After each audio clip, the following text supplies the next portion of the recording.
Bienvenue à vendrevosformations.com. Je m'appelle Joss Fremond, je suis anglais et je vis en France depuis 20 ans. Alors mon travail, c'est d'accompagner les organismes de formation et les formateurs indépendants. Ma mission personnelle, c'est de vous aider à développer votre activité de formation grâce à mon expérience, les process et les outils que j'ai accumulés depuis 12 ans de travail avec plus de 200 organismes de formation dans le marché français. Vous êtes formateur ou coach et vous voulez vendre vos formations? Comment vendre dans un ère où on est de plus en plus sollicité et distrait et qu'il est de plus en plus compliqué à rester concentré? Comment faire alors qu'on a tant de choses à faire comme l'administratif et la préparation pédagogique? Aujourd'hui, je souhaite partager avec vous quelques bonnes pratiques sur la gestion de votre temps. D'abord, il faut fixer un objectif de production en tant que formateur. Combien de jours ou d'heures minimum faut-il enseigner pour bien gagner sa vie? Alors le minimum annuel est normalement 100 jours. Ce qui fait 10 jours par mois si on prend 2 mois de vacances pour bien se ressourcer et se former pour être au top. 10 jours par mois fait 2 jours et demi par semaine, voire 3 jours avec les déplacements. Le solde fait donc 2 jours dans la semaine. 2 jours pour faire de l'administratif, les conventions, les feuilles d'émargement, gérer les OPCA, les factures, les comptas, etc. De la préparation, donc le support pédagogique, les présentations, la conception. Et puis le commercial et le marketing. Donc, 4 activités d'une haute importance et je suis sûr que vous mettiez beaucoup plus d'énergie dans l'administratif et la préparation que dans le commercial et le marketing. Sauf si vous faites ça, vous n'allez jamais décoller vos ventes. Vous allez rester bloqué dans la même impasse que j'appelle les 3 S.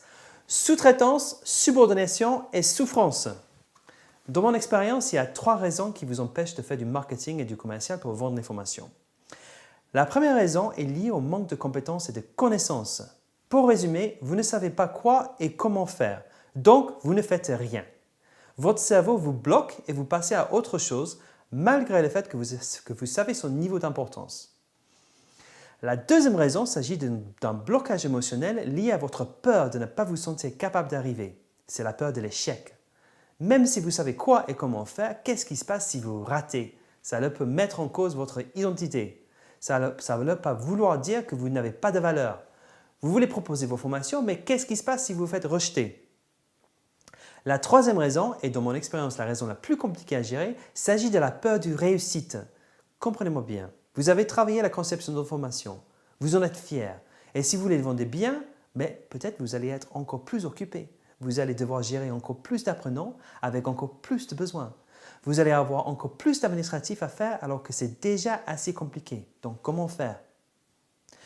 Je vous donne ces obstacles car la gestion du temps, en dehors des bons outils, est souvent un problème de gestion de peur que d'autres choses. Et les peurs bloquent la motivation et du coup, cela crée de la procrastination. En réalité, tout le monde est capable de vendre des formations.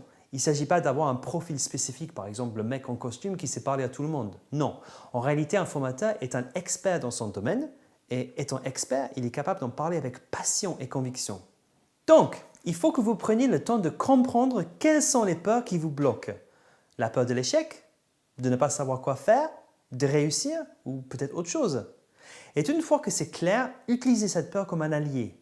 La peur devient illusoire quand elle est connue et après, elle devient votre amie et elle peut vous inspirer à faire des miracles. Je reviens donc à la gestion de votre activité. Vous avez 2 jours dans la semaine pour faire de l'administratif, de la préparation, du commercial et du marketing. Comment faire?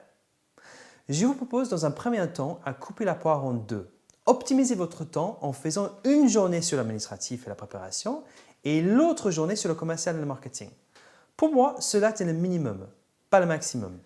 Si vous voulez générer de la croissance pour votre activité de formation, il ne faut pas abandonner cette journée de vente et de marketing dans la semaine. Cela doit être le premier jour que vous organisez dans votre agenda et pas le dernier. Voilà, j'espère que vous avez trouvé cette vidéo utile. Pour aller un peu plus loin, si vous voulez que je vous aide à mieux commercialiser vos formations, je vous invite à cliquer sur le lien en dessous maintenant. À bientôt!